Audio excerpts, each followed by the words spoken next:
Kembali di Apa Kabar Indonesia Malam, sekarang saya ke Prof. Muzakir. Prof, kalau misalnya sempat ada yang bertanya kepada media khususnya ini, kenapa ketika persidangan ini hakim terlihat membentak-bentak, begitu juga dengan jaksa. Apakah mungkin ada cara lain yang lebih efektif mengingat besok juga diperiksa saksi supaya lebih mengalir, lebih banyak data-data yang bisa tergali, diganti format pertanyaannya, mungkin nggak sih kalau seorang hakim melakukan, ataukah memang cara seperti itu yang paling benar? Bagaimana Prof? Ya, saya kira kata-kata membentak, terus kemudian ada sedikit tampak emosional dan sebagainya itu bukan cara diatur dalam hukum UHAP terutama. Tapi yang paling penting adalah ya kalau menghadapi situasi di mana seorang saksi yang istilah bahasanya keterangan yang selalu tidak konsisten dari awal, kemudian ditanya berikutnya berbeda lagi, nggak konsisten satu dengan yang lain ya. Sebagai manusia saya kira nyeletuk ada sedikit emosional harus bisa dipahami ya. Karena beliau hakim dan jaksa dan juga penasihat hukum itu kan full time dia bekerja dan harus memikirkan satu perkara itu gitu ya. Jadi menurut saya itu bisa dipahami lah dari sisi kemanusiaan.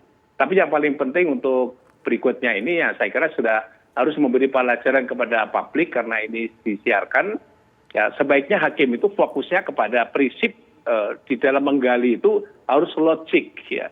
Yang kedua harus berdasarkan pada namanya pikiran yang rasional dan yang terakhir harus berdasarkan ilmu pengetahuan hukum pidana.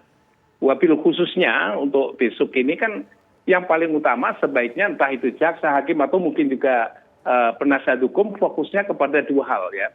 Yang pertama harus ditujukan kepada pembuktian unsur-unsur tindak pidana yang didakwakan oleh jaksa penuntut umum, itu semuanya harus fokus ke situ, hakim maupun jaksa, demikian juga penasihat hukum fokusnya harus sama.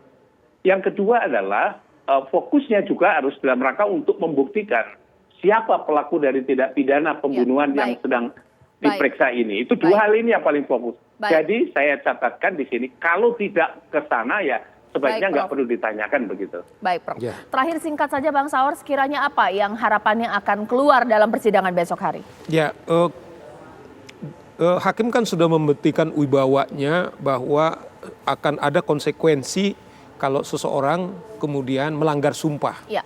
Jadi catatan ini saya kira hakim itu dia sudah punya jam terbang karena beliau ini adalah wakil ketua pengadilan negeri, jam terbangnya luar biasa.